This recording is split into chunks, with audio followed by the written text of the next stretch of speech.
Olá, boa noite a todos e bem-vindos a mais um episódio do Vamos Falar de Fundo Debrief. Hoje para falarmos sobre o Grande Prémio de Espanha, que ocorreu este fim de semana.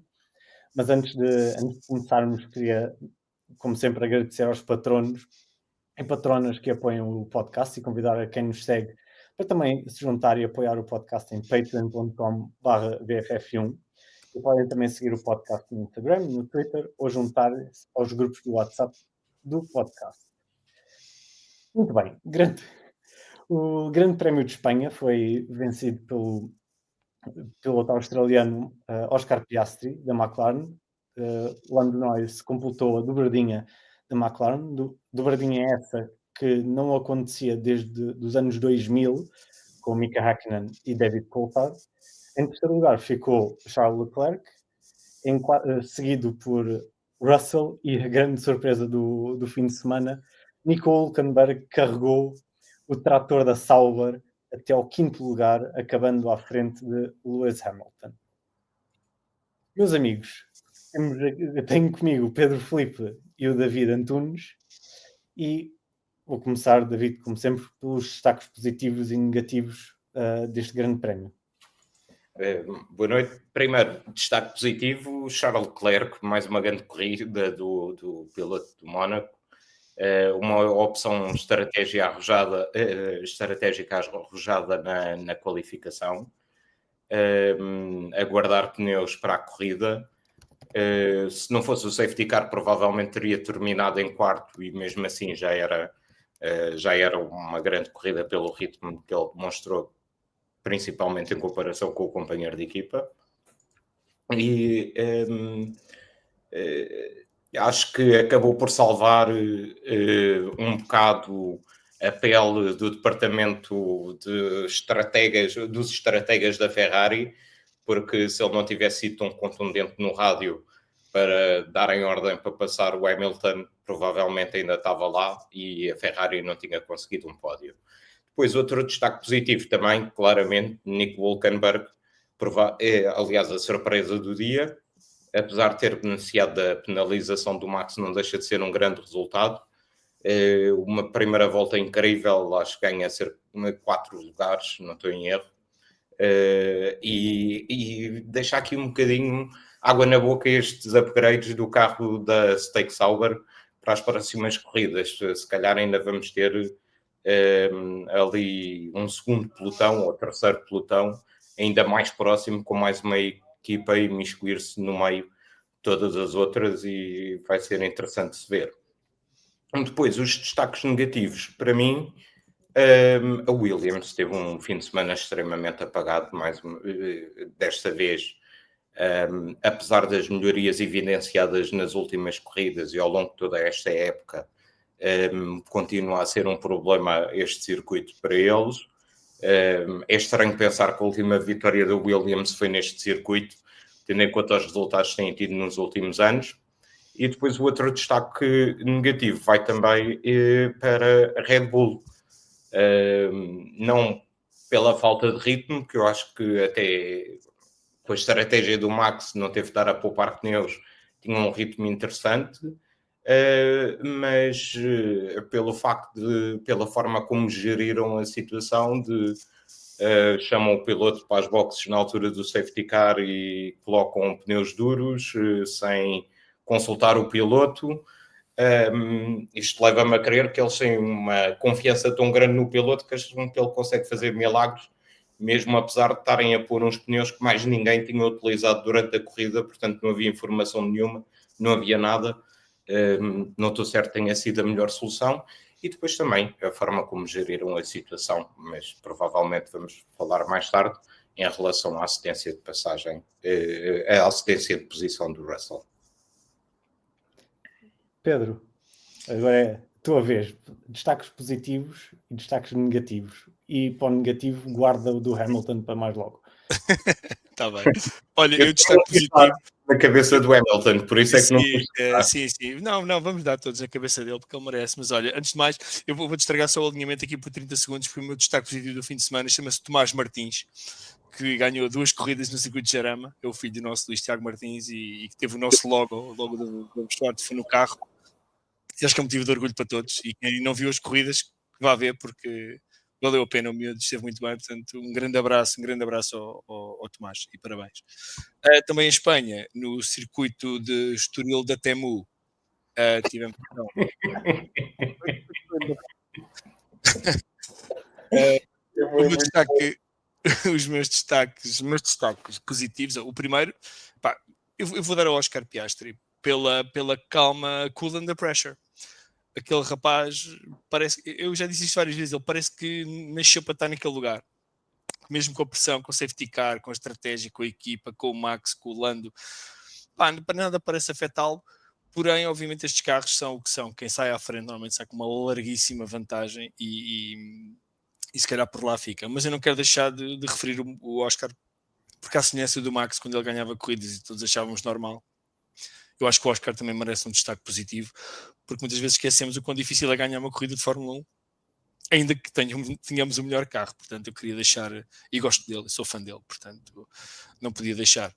Como o David já falou do altíssimo Nico Hülkenberg, eu vou dar mais um destaque positivo ao Adjar, que pá, continua a encher as medidas. Nunca pensei que aquele miúdo, com aquela cara de pujarila, conseguisse fazer o que está a fazer. Eu estou deliciado, sinceramente, porque lá está, porque eu disse na semana passada, eu não conhecia o Adjar, ou melhor, conhecia-o pelos piores motivos, pelo que o David, sobretudo, que acompanhava mais a Fórmula 2, nos ia dando, pelas notas que nos ia dando, e eu temia, pá, isto se calhar vai ser uma carnificina e o miúdo vai ter se calhar lugar a prémio em curto trecho.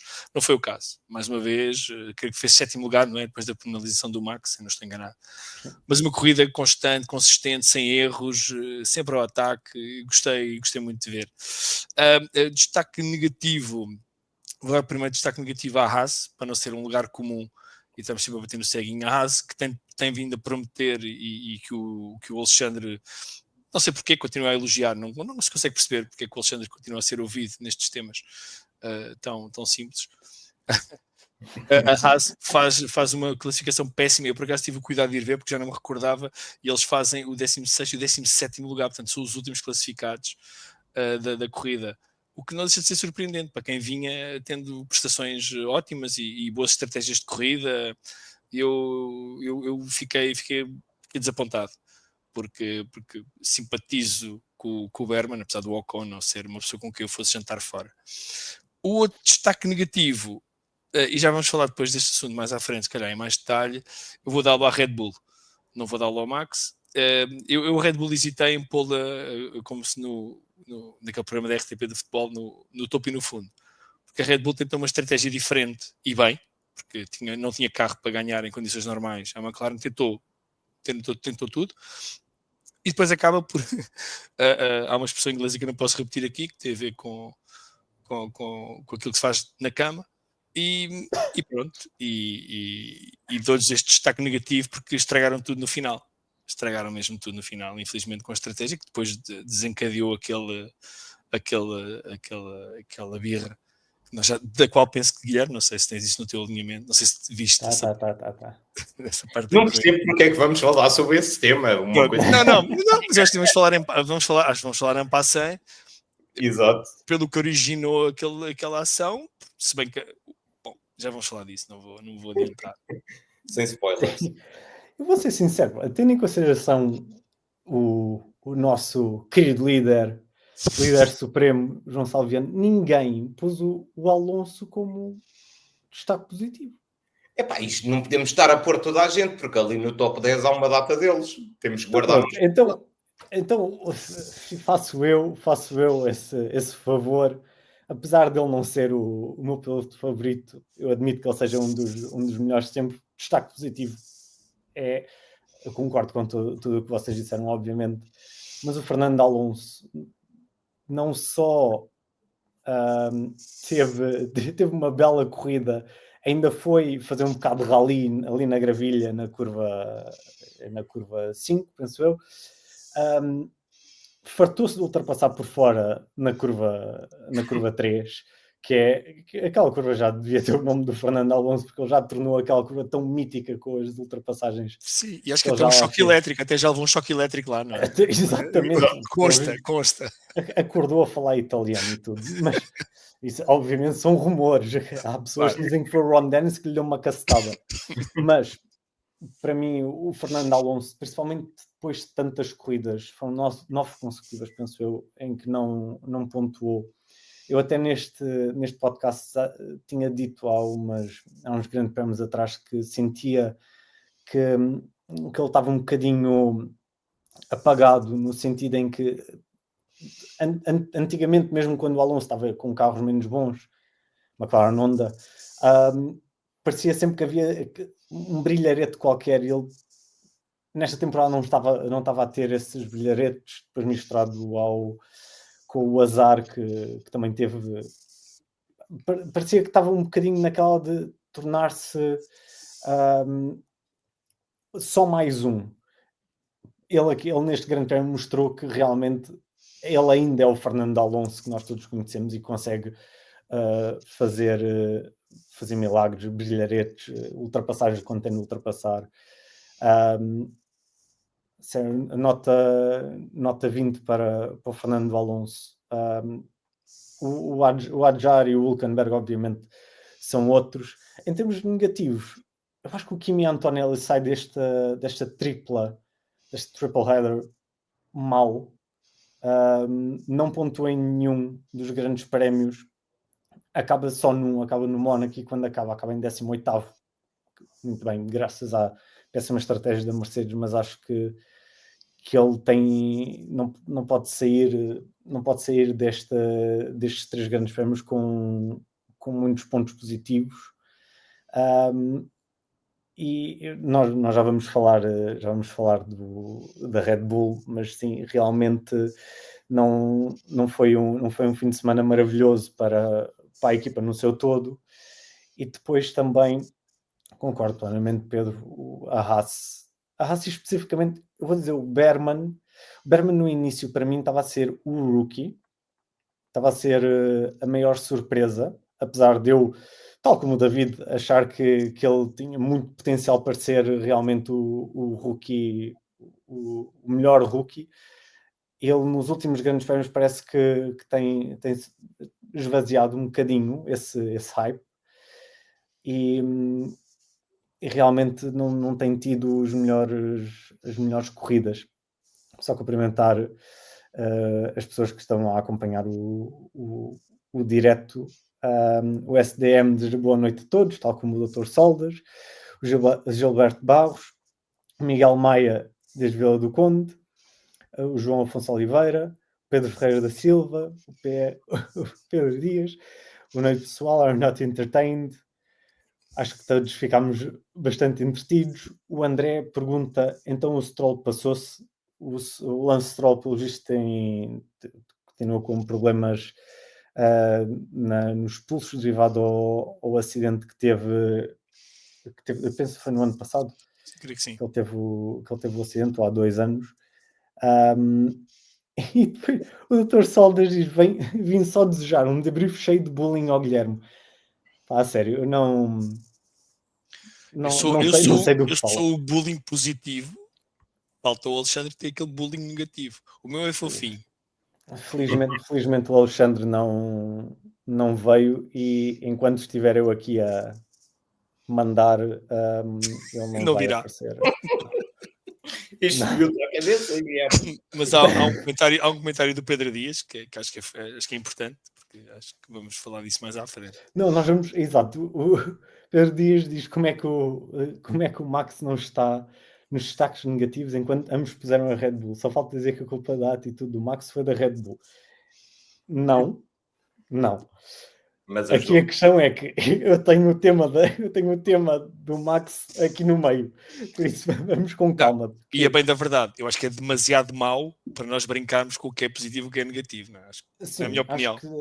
Vamos criar um segmento só para o Max. Mas antes de irmos ao Max, ou batermos eventualmente na Ferrari, eu gostaria de vos perguntar uma coisa que não está tão relacionado com o que aconteceu em pista, mas sim o que aconteceu nos papéis, que é a nova diretiva técnica relacionada com a flexibilidade das asas que entrou em vigor. O Lewis Hamilton disse uma coisa que eu achei bastante interessante, que foi, ele comentou em relação a esta diretiva, a dizer que foi uma perda de dinheiro.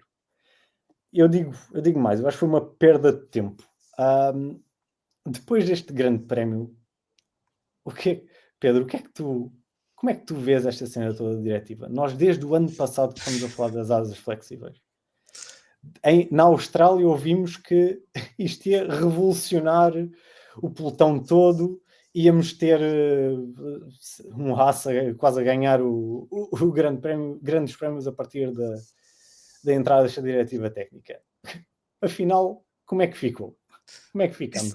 É assim, eu a bem da verdade, eu continuo, eu estava à espera de alguma mexida na hierarquia das equipas, sobretudo porque elas estão muito próximas umas das outras. E eu, não percebendo nada de engenharia, nem de aerodinâmica, nem de fibra de carbono, ao contrário do engenheiro aqui presente, confesso que depois da corrida começar, eu esqueci-me dessa diretiva, porque assim, outra vez arroz, né? Mais do mesmo.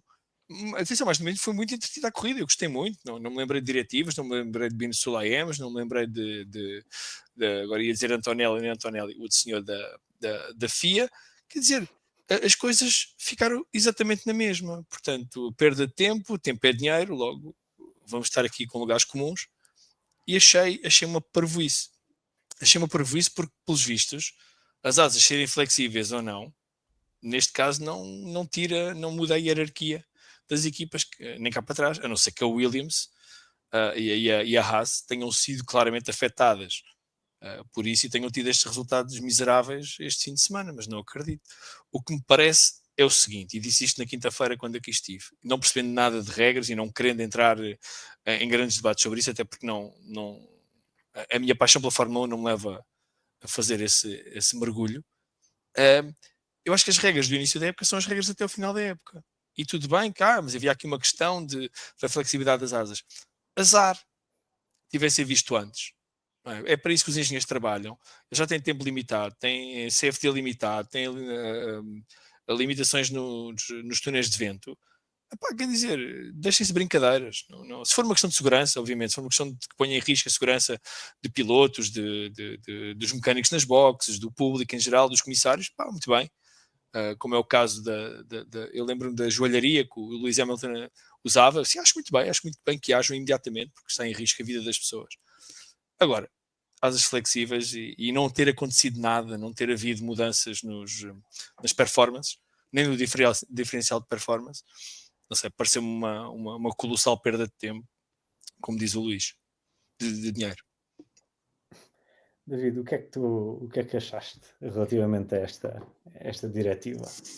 Eu já tinha dito aqui na quinta-feira passada que o pré-aviso foi excessivo e nós já vimos quando dão este tipo de pré-avisos e este tempo todo para as equipas, até deu tempo para aparentemente a McLaren e a Mercedes terem testado a asa nova a partir de Barcelona durante o Grande Prémio em Imola.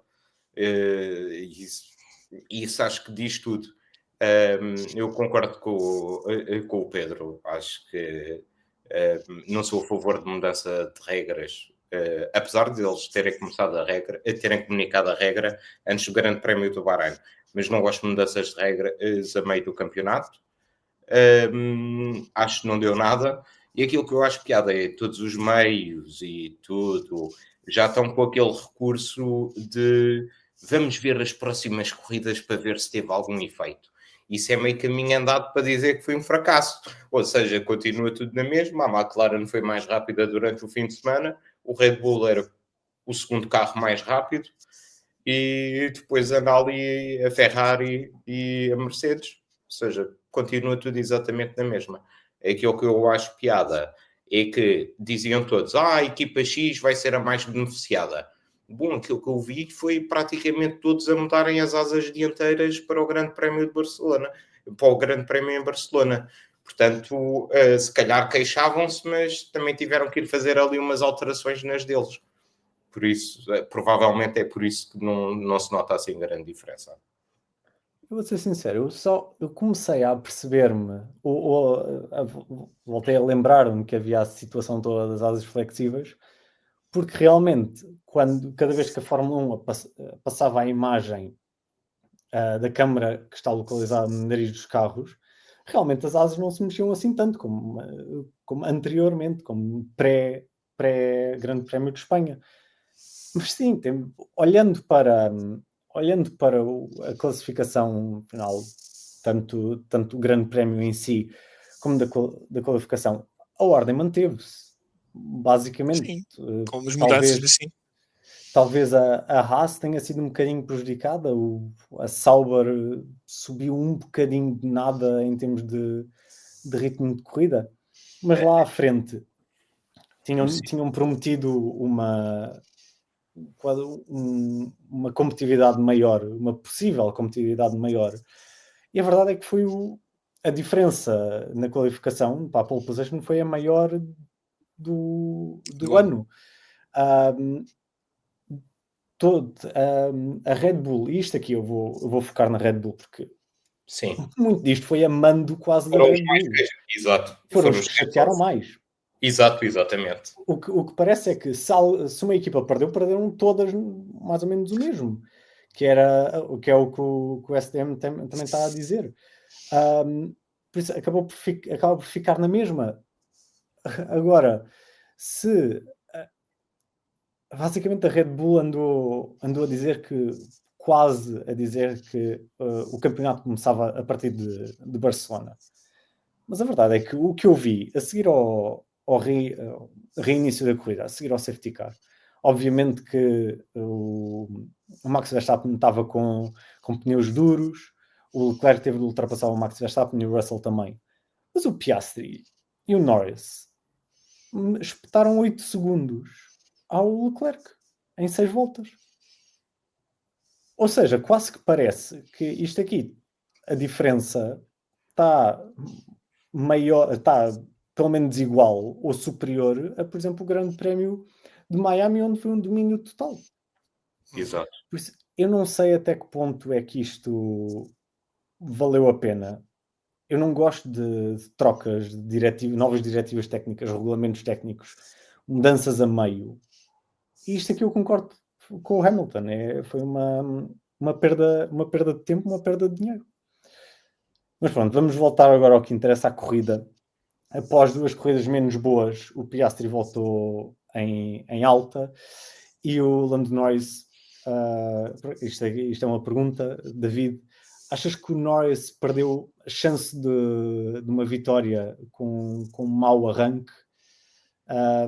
Ou achas que o Piastri tinha o grande prémio na mão a partir do momento em que fez a pole position? Acho que ele tinha o grande prémio na mão a partir do momento em que fez a pole position, muito honestamente. E se nós formos ver esta época, eu creio que sempre que um deles fez a pole position, acabou por ficar melhor classificado do que o outro. Eu acho que o Norris deu boas indicações em Imola, isto falando das últimas 3 corridas, deu boas indicações em Imola, mas também não esquecer que quando o Norris parou para pneus novos em Imola e o Piastri não, portanto o Piastri a partir daí era um autêntico, ia ser sempre ultrapassado pelo Norris. No Mónaco são as circunstâncias que são, e aqui o Piastri reafirmou novamente que está bem e tem sido o piloto. Eu acho que tem cometido menos erros dentre os dois, e acho que, muito sinceramente, neste momento, o ar limpo vale muito. E se nós quisermos usar um termo de comparação, basta vermos, por exemplo, o Leclerc, quando deixou de estar atrás do Hamilton e ficou em ar limpo, os tempos que começou a fazer. Por isso, largando bem, acho que era esperada a vitória do Piastri. Pedro, achas que concordas com esta ideia de que, tendo em consideração como eles estão no campeonato, vai sempre depender de quem é que arranca à frente, ou quem arrancar à frente dos pilotos da McLaren vai acabar por ficar à frente, se nada de extraordinário acontecer. Sim, tendo a concordar com o David e tendo a concordar com aquilo que tem vindo a ser dito sobre o valor que tem a pole position, não é? Eu, quando era miúdo, havia uma publicidade do CTT que dizia o código postal é meio caminho andado. Neste caso, a pole position é meio caminho andado para se ganhar uma corrida, exceção o Mónaco, porque as circunstâncias são o que são e que basta conduzir no meio da estrada e, como se viu, podem ir a cumprir todos os limites legais do Mónaco, ninguém vos passa. Não há qualquer hipótese. Mas sim, eu acho que estes carros de Fórmula 1, tudo bem que o campeonato está entretido, está a ser engraçado, e eu, como viciado que sou, consigo ver aquele silver lining, só consigo ver coisas boas, né, porque continuo a ver corridas a toda a hora. Mas sim, acho que é uma grande vantagem para a position. Os carros não permitem grandes veleidades de aproximação porque os pneus ficam destruídos no ar sujo ou aquecem de tal maneira que a performance vai se esvaindo. Mas eu acho que esta dobradinha da McLaren realmente demonstra que nós não percebemos mesmo nada disto, porque nós fizemos o funeral ao Norris aqui há 3 semanas. A semana passada já estávamos todos a dizer, eu estou incluído nisto, atenção, não há inocentes. Não, pá, isto afinal o Norris reafirmou o seu lugar na McLaren e agora estamos, não, se calhar o Norris não tem hipótese nenhuma. Bom, meus amigos, vamos lá restabelecer a ordem à mesa. O campeonato está entretido, está em aberto, tudo pode acontecer neste momento. Não descartem o Max, porque um animal daquele calibre, ferido, então, cuidado. Não estou a dizer que ele vai ser campeão, mas vai dar que fazer ainda em algumas provas, em algumas corridas, assim que o carro permita. E lá na frente está tudo em aberto. Eu acho que eu estou a torcer pelo Piastri, mas obviamente, mesmo que eventualmente ganhe o Norris, não vou ficar de cama uma semana deprimido, não é? O que me parece mal é que o apresentador deste debrief, neste momento, reparem, que nós tivemos durante muito tempo uma fã da Red Bull, confessa, a apresentar o debrief. De repente, não sei como, apareceu... Ela não é fã da Red Bull. Não é da Red Bull, peço desculpa, do Max. De repente, há uma inversão de classificações e aparece um moderador. Curiosamente, não sei, eu não sou teorias da conspiração, mas hashtag o Let's Investigate. Temos um moderador. Eu vim de cor de laranja para agradar, porque foi uma indumentária. É para ver se vais cá para a semana. Por isso é que eu te estou a dar o maior tempo de antena. Estás bem vestido. Mas não, a Inês quando beijinho à Inês, um beijinho à Inês. Quando ela tiver disponibilidade, mesmo que o Max esteja em 20º lugar, vai ser ela a mandar nisto tudo. Eu não tenho esse poder ainda. Posso ter o poder sobre o Alexandre, mas sobre a Inês ainda, não tenho. David, eu disse ainda. Não. E atenção, pá, eu apoio a McLaren desde que me lembro. A primeira memória que eu tenho é de ver o Mika Hakkinen a ganhar o Grande Prémio do Mónaco. Por isso, eu apanhei a tua primeira palavra quando viste o teu pai foi Ron. Eu mereço algum tipo de felicidade, pá. Obviamente. Não, eu atenção, eu também. A McLaren é uma equipa simpática que eu sempre gostei também, portanto não me agride nada vê-los na frente e boa sorte. Também não. Mas calma, nos anos da McLaren Honda tu bem que dizias que querias que os gajos descessem de divisão. Quais temos? Os primeiros, aqueles bem chorudos ou não, aqueles esses eu não me lembro, pá. Eu só tenho os do trauma. Sim, esses foram tempos maus, foram tempos duros. Vou-me dar aqui um bocadinho a ordem para juntar tudo da Red Bull num só, para não estarmos a cascar numa equipa e depois termos de cascar noutra. Por isso, vamos para a Ferrari. Aqui eu só tenho simplesmente isto. Aqui vai para ti, Pedro. Lewis Hamilton termina atrás da Sauber. Discussão. Pronto. Atenção. Eu vou bater no Hamilton, mas antes disso, termina atrás da Sauber com pneus novos. É um Sauber com pneus frescos e ele com... Atenção, lembrem-se, Abu Dhabi 2021. Pneus velhos perdem para pneus novos. É uma regra. Portanto, não há volta a dar, por muito diferentes que sejam os carros e os talentos a bordo. Eu acho que o problema do Hamilton, e eu falei disto aqui na quinta-feira, e atenção, continua a ser o ano zero, mas não deixa de ser confrangedor quer dizer, a falta de ritmo, eu sei que ele tem que se adaptar ao carro, eu sei que ele tem que se adaptar a uma equipa nova, eu sei que ele tem que se adaptar a toda uma maneira de ser, e nós falamos aqui na semana passada com o Salviano sobre a cultura das equipas e de nacionalidades, etc. Tudo isso acho que é válido e tem que ser tido em conta. Mas para um 7 vezes campeão do mundo, o rol de desculpas fica muito fininho. Fica muito fininho. Para um Fernando Alonso, para um Max Verstappen. Quer dizer, não pode haver muitas desculpas para que não é a performance em si, é a performance em comparação com o piloto com quem partilha a boxe. Não é? Porque esse é o benchmark, esse é... O que é que eu tenho que fazer? Ele está a fazer um 23, eu tenho que fazer pelo menos um 23 também. Não, e quer dizer, isso não acontece, é um diferencial muito grande. Teve uma qualificação boa, é verdade, fez melhor tempo, mas porque o Charles pensou, fez uma jogada estratégica de poupar um jogo de pneus para a corrida. Foi só por isso, porque senão, naturalmente, o Lewis tinha ficado atrás. Eu, mais uma vez, vou morder os dedos, não vou embandeirar em arco a dizer que está tudo perdido, até porque eu sou de um clube que acredita até ao fim, que é possível. Vamos. Portanto, vou manter sempre esta esperança que para o ano pode ser que dê. O carro é diferente, as regras são diferentes, portanto... Agora, volto a dizer, não é muito agradável para mim ver um 7 vezes campeão do mundo esvair-se desta maneira numa corrida de Fórmula 1 que estava a ser muito entretida na frente. Eu confesso que perdi ali um bocado a noção do que é que tinha acontecido na última volta devido ao folhetim que vamos falar a seguir. Mas sim, mas preocupa-me, não me orgulha muito, mas obviamente é o que é, e temos que assumir a realidade como ela se nos apresenta. Agora eu vou deixar o David sacar das facas e dos objetos cortantes. Calma. E pronto, mas sim, estou bem em baixo, bastante em baixo. Eu estou com o STM, estou com o Sérgio de Matos. O José Visionário, Sérgio de Matos. O José Santos disse a Ferrari jogou contra uma super salva. Muito bom. Esse comentário é muito bom. Não, frase nunca usada na vida. Super salva. Nunca existiu. Eu, se fosse a ti, cunhava isso. E o STM diz que há que ter fé no Lewis Hamilton. Ainda tem ali um balde para ele usar quando estiver a limpar o chão com o Charles.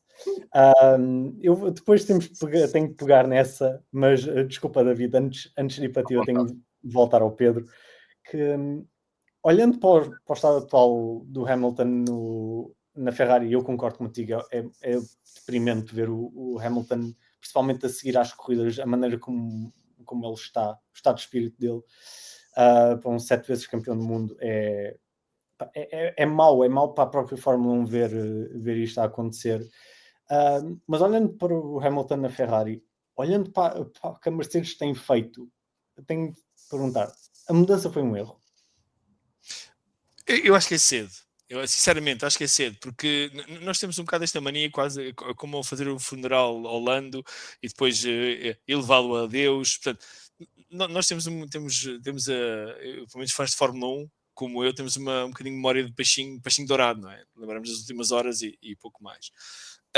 Mas não, eu acho que há que dar tempo ao tempo. Agora, o que nós queremos é um sucesso imediato, e queríamos um sucesso imediato, deixávamos um sucesso imediato. Acho que era bom para toda a gente, bom para a Fórmula 1, bom para mim, bom para o Sérgio de Matos, que, pelos vistos, ainda tem a água dentro do balde. Mas é cedo para dizer que é um erro ou não na corrida. Porquê? Porque está a ser batido pela companhia de equipa. Bom, se calhar para o ano ele vem aqui e dá-nos uma lição a todos e varre realmente o Leclerc, varre uma Mercedes, por exemplo, e fica, por exemplo, em segundo lugar no campeonato, ou em terceiro, a lutar pelas vitórias com os McLaren, por exemplo, e nós ficamos todos, realmente, o gajo foi um gênio. Lembra-te quando ele foi, não sei se te lembras, quando ele foi para a Mercedes, quando saiu da McLaren, em que ganhava corridas todos os anos, e que lutava por títulos, e andava ali, se bem que desde 2008 não era campeão, mas lutava, andava ali na luta. E toda a gente disse que ele era meio maluco e tal, o que é que ele ia fazer? E realmente aquele primeiro ano, segundo ano, não foram assim nada de extraordinários, e depois o resto é história, não é? Portanto, eu não me arrisco a dizer aqui, para ficar gravado sobretudo, para tu me atirares à cara, que foi um erro. Eu vou dizer que vamos esperar. Bem, David, então vou pegar no tema, no comentário do Sérgio, mas vou virar um bocadinho. o Charles Leclerc basicamente continua a carregar a Ferrari. Estás surpreendido pelo que tem sido uma dominância do Leclerc sobre o Hamilton? Para ser muito sincero, estou um bocadinho surpreendido. Mas acho que nunca questionámos a rapidez do Leclerc, que ele é um piloto rápido. Acho que isso era indubitável. Sempre demonstrou ele sempre demonstrou velocidade. A questão eram os erros. E aquilo que mais me impressiona nele foi a época passada, que eu acho que foi a época mais consistente dele. E neste momento continua a ter performances consistentes. Acho que ele tem uma vantagem em relação ao Hamilton, que conhece bem a estrutura, já teve muitos baldes de água fria, como em Silverstone em 2023, 2022, e então já sabe como é que há de lidar melhor com essa situação, e o Hamilton ainda não.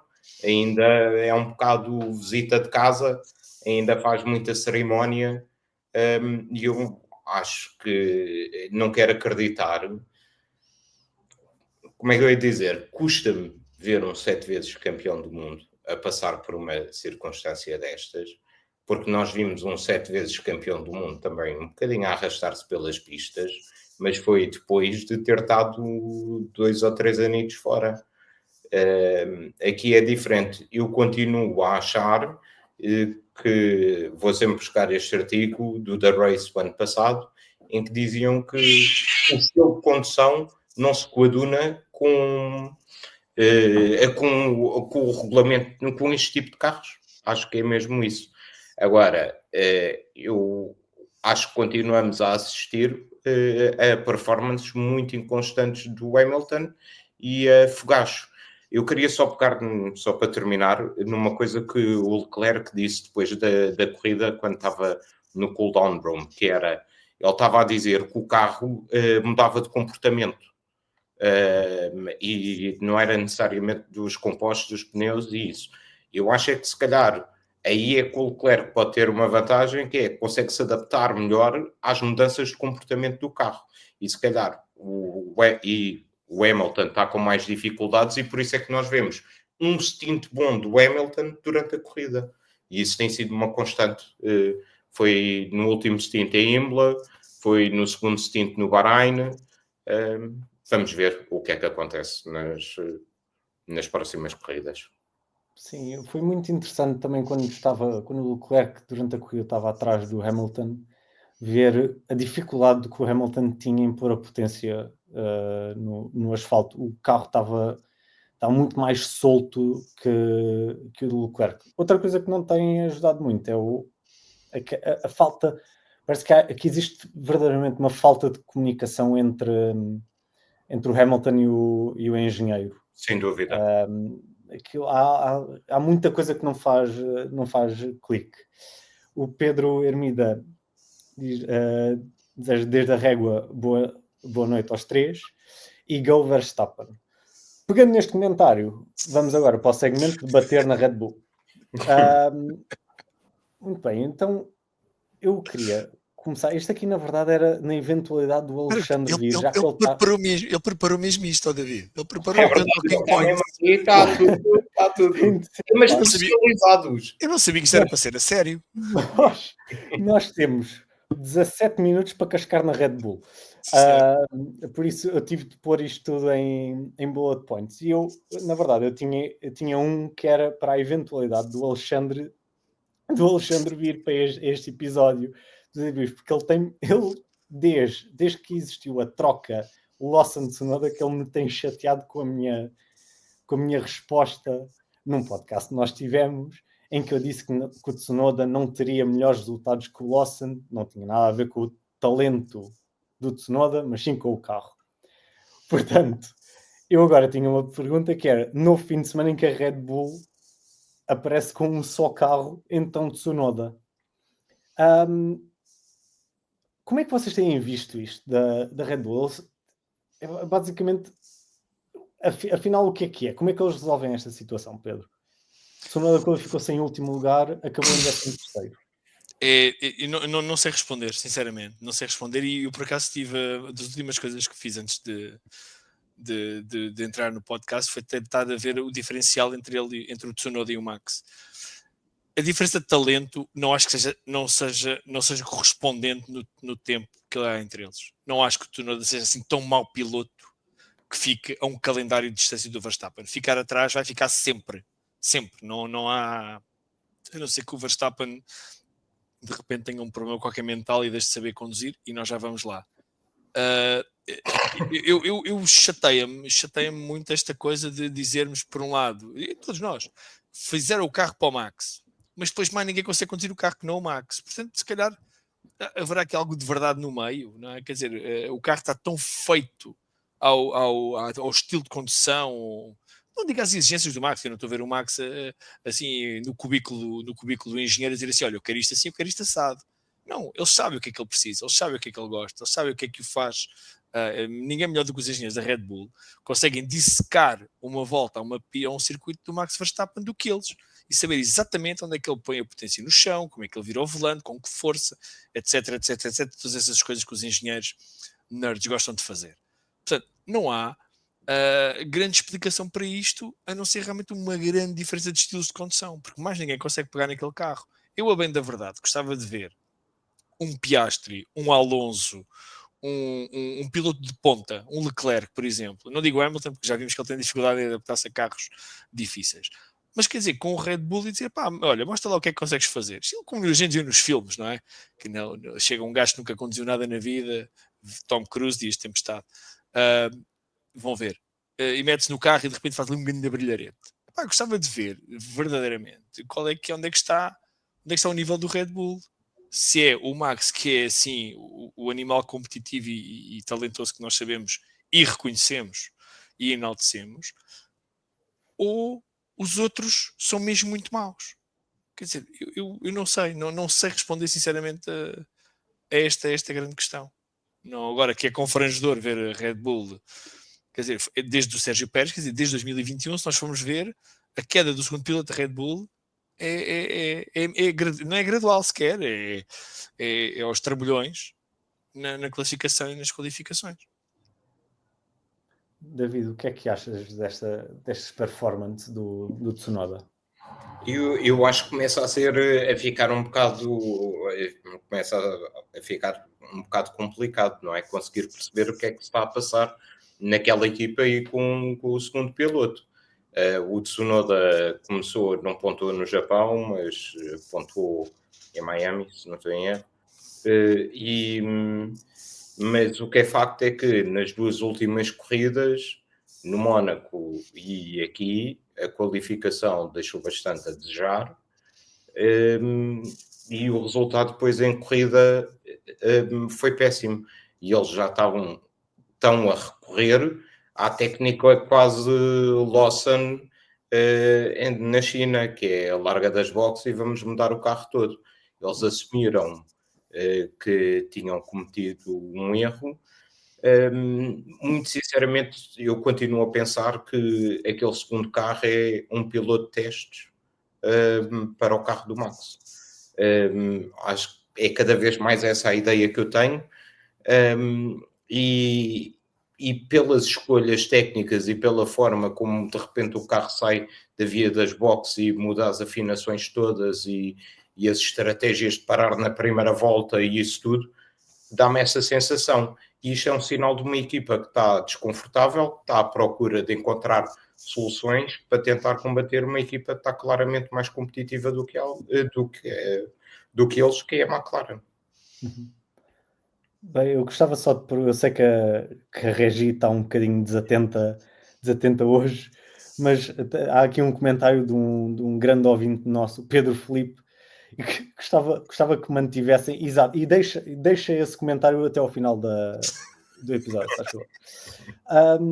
Agora vamos virar para o carro número 1 da Red Bull.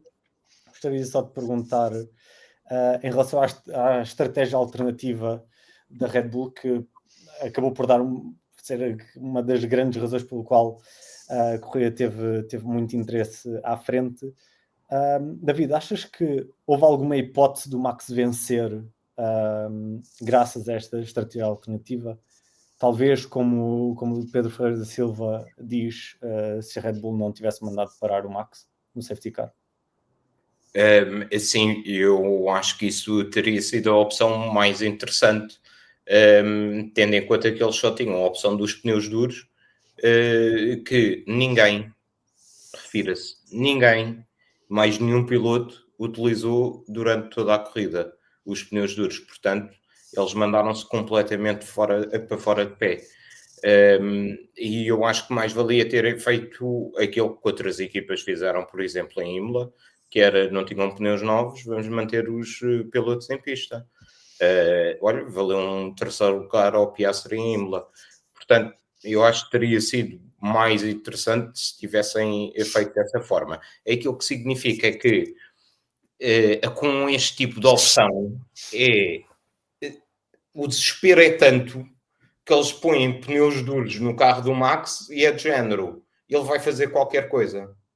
Portanto, acho que é exemplificativo de que o Max está mesmo a extrair tudo daquele carro e até a equipa tem noção disso. Até a equipa tem noção de que não estariam na posição então atualmente se não tivessem um piloto como o Max. E por isso é que fizeram uma coisa dessas. Mas obviamente que eu acho que aquilo começou depois a borbulhar um bocadinho para outras situações que vamos falar mais à frente.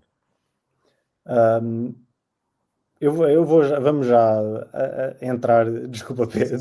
Não, já siga. Claro. Da cena. Está tudo ligado. Em relação ao. Aliás, vou começar um bocadinho antes com o recomeço após o safety car. A primeira batida, isto aqui é uma pergunta de sim ou não. Há um contacto entre o Max e o Leclerc. Os comissários decidiram que não era nada. Concordam? Sim. É um bate-chapas. Evitar ir aos Berlins, ele não quer ir aos Marbles. O Leclerc tem pneus novos, atenção, novos ou mais novos. De repente o Max comete um erro, que não é nada típico dele, na entrada da reta. Quase perde o carro. O Leclerc passa e depois não quer ir em cima dos Berlins até à travagem. Perfeitamente normal. Foi marcado de posição. Foi marcado. Sim, não pareceu nada do outro mundo. Racing incident. É um incidente. E queria também o cone de aspiração, que faz todo o sentido. Obviamente. Claro. Depois, há uma segunda batida, mas desta vez entre o Max e o Russell. O Russell estava no interior da primeira curva. Parece-me que perde um bocadinho o controle, tem de corrigir e existe um contacto com o Max. O Max estava lado a lado, perfeitamente lado a lado com o piloto da Mercedes, e tem de cortar a curva, a primeira curva, e depois passa ou reentra na pista à frente do George Russell. A Red Bull depois pede ao Max Verstappen para haver uma devolução de posições, e depois na devolução que o Max acaba por fazer inicialmente, o Max realmente abranda. Mas quando o George Russell passa, isto na curva 5, o Max parece ou acelerar ou simplesmente mandar, o que parece é que manda um dive bomb e acerta no George Russell e fica à frente. A minha pergunta neste caso é: acham que a Red Bull devia ter intervido? Acham que a Red Bull devia ter tomado a iniciativa de dizer, olha, devolve a posição, quando na verdade a FIA não tinha dado a entender ainda que essa ultrapassagem ou cortar a curva, track limits e gain an advantage, acham que deviam ter passado essa mensagem, Pedro, ao Max? Não, porque o incidente entre ele e o Russell na curva 1/curva 2, para mim, é perfeitamente normal. É perfeitamente normal e manteve-se a ordem. O Max à frente, o Russell atrás. Porque o que o Russell tentou fazer foi ultrapassá-lo. Não perdeu claramente, mas perdeu o carro. O que acontece aos pilotos de Fórmula 1 de vez em quando, sabem? Até o Alonso acabou por ir à gravilha. Perde-se o carro, acontece. Nenhum tem que ser penalizado, nem o outro. A vida segue, let them effing race. É o mantra, tem que ser o mantra. O que se passou a seguir, que é a Red Bull intervir e vir dizer assim, eu sou ZTW a posição, my advice is to give the position back, diz o JP. Não sei o que é que estava por trás, mas foi este o rádio. E o Max, lívido, acabou por ceder e depois teve uma birra. Atirou os brinquedos todos para fora do parque e resolveu bater no outro carro de Fórmula 1 a baixa velocidade, diga-se, não pôs ninguém em risco, não tentou pô-lo fora de pista, não vamos também agora, ninguém tentou matar ninguém. Ao contrário do Silverstone 2021, que ele foi alvo de uma tentativa de assassinato, alegadamente. Ninguém tentou matar ninguém. Portanto, foi um incidente. Ele perdeu a cabeça. Não é no Max, não é nada que nós já não tínhamos visto, sobretudo quando fores pesar ao pé do Ocon em São Paulo. Mas por outro lado, o Max está a receber o veneno com que dá aos outros pilotos. Portanto, eu não vejo nada de extraordinário aqui, a não ser que falta uma bandeira preta ao Max. Ponto final. Desclassificação, acabou, meu. Isso que tu fizeste não se faz. Menino mau, vai para o castigo. Não quero que lhe tirem pontos na licença, não quero que lhe tirem o primogénito. Não é nada disso. O que tu fizeste padece de uma desclassificação, na minha opinião. Agora, podemos desfiar o cordel todo e ver, foi a Red Bull que mandou, não sei o quê. Eu, se fosse ele, não tinha dado a posição. Eu, se fosse ele, Max Verstappen, tetracampeão do mundo, ok, eu assumo o que fiz, se levar uma penalização no final, levo. Paciência. Não teria sido pior do que aquela que foi. A Red Bull, ainda por cima, o Max disse que não fez nada mal, que foi empurrado, e a Red Bull até diz que mas são estas as regras. Mas, David, tendo em consideração, o SDM diz que o Max corta a curva, mas faz a trajetória, que é obrigado pelas regras. Que, na verdade, ele passou por fora do pino. Foram o que os Sauber fizeram no arranque, de que foi considerado legal. E diga-se, a FIA depois no final também disse que ele não precisava de devolver a posição. Achas que isto aqui, na verdade, obviamente não justifica o que o Max fez depois, mas a Red Bull teve francamente mal neste caso? Eu acho que esta corrida e também a situação que aconteceu na primeira curva na Arábia Saudita, que aí sim, se calhar deviam ter dito ao Max para ceder posição e não o disseram, e agora quiseram a jogar de outra forma. Eu acho que isto aqui demonstra aquilo que nós falamos, muitas vezes aqui falamos sobre a saída de pessoal das equipas e tudo isso, e se calhar demonstra a falta que faz o Jonathan Whitley. E já agora só para referir que vejam o tempo das paragens nas boxes dos Sauber e vejam se já não há mãozinha ali. Eu acho que é isso, acho que nós falamos aqui disso, as pessoas pensam, é só mais um, não sei o quê. Pronto, mas está visto o resultado. Quase que aposto que se lá tivesse o Whitley, esta situação não tinha acontecido.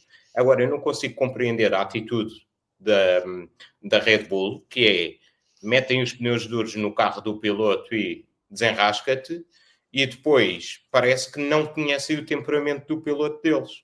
E não sabem como é que o Max vai reagir perante uma situação dessas, ainda por cima. Depois levaram bate-chapas na reta do outro, sem penalização nenhuma. Depois não respeitaram o instinto do piloto. Que o Max descreveu a situação com o Russell e porque é que não deveria ter que ceder a posição. Depois acontece aquele incidente que eu não vou dizer, eu acho que é um exagero dizer que foi propositado do Max.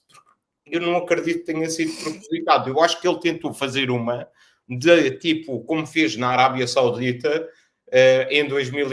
na Arábia Saudita em 2021 com o Hamilton, que era deixá-lo passar para depois o passar logo. Só que fez mal as contas. Agora, acho uma vergonha, e vou ser mesmo muito sincero, acho uma vergonha a forma como foram conduzidas as entrevistas ao Max depois da corrida, as alegações que a imprensa britânica veio a fazer, e neste momento ele pode estar à beira de um race ban, mas se nós virmos os 11 pontos que ele tem, há situações que ele não deveria ter sido penalizado. É só isso que eu tenho a dizer. Bem, eu David. Epá, não foi de propósito. E olha, e vou-te dizer muito sinceramente, E eu acho que provavelmente com estas situações todas que andam para aqui a criar e não sei o quê, estamos em risco de ver um dos melhores pilotos de todos os tempos Verdade.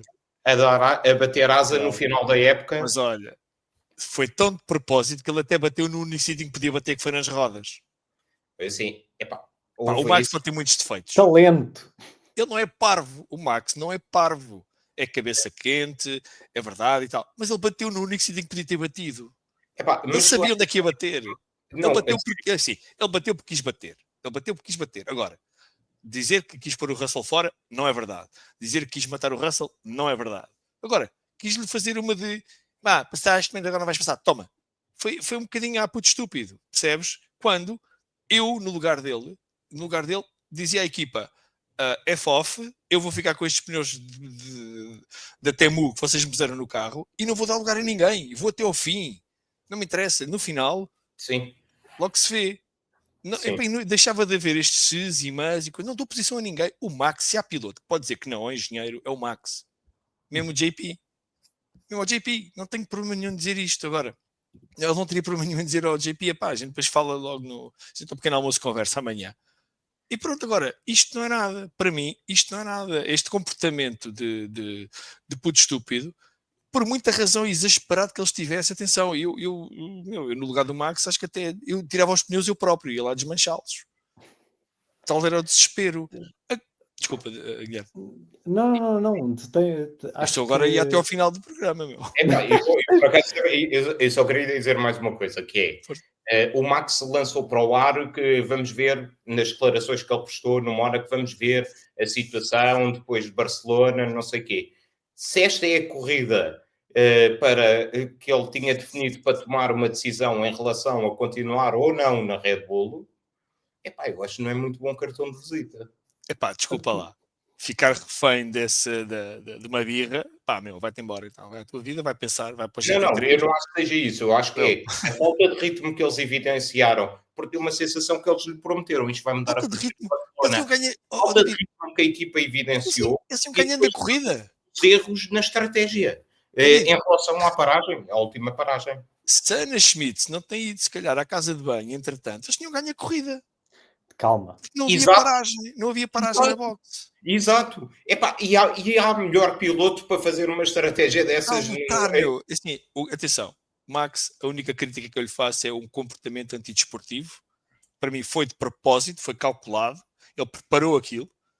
Okay. Sabia exatamente onde é que ia bater, sabia onde é que ia deixar passar, onde é que ia bater. O Max não é burro, não podemos tratá-lo como um rookie, como um adjar, cabeça quente. Não, ele sabia exatamente o que é que ia fazer. E depois, até o final da corrida, olha, só para saber, levaste uma mobilização de 10 segundos e gajo, ok.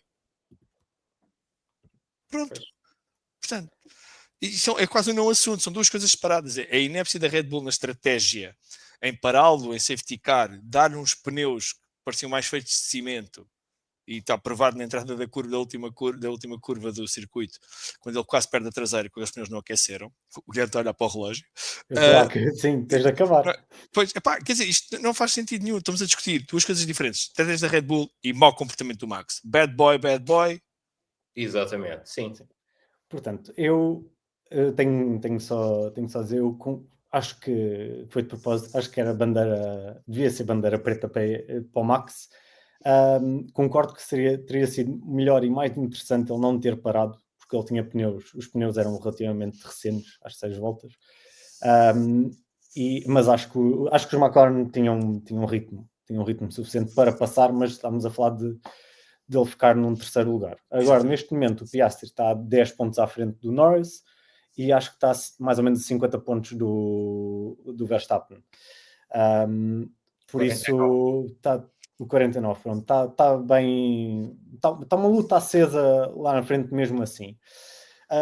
Mas pronto, temos de terminar. Foi um episódio com bastantes temas, o que é sempre bom. Muito obrigado por terem acompanhado esta discussão amigável. No final estava aqui a sentir um bocadinho de tensão, mas foi... Nada. É bom, é emissão, é Fórmula 1. Isto não é futebol. Exato. No próximo, não vamos fazer a antevisão do Canadá, isto fica para o próximo fim de semana, ou para a próxima segunda. Muito obrigado a todos e vemos no próximo episódio.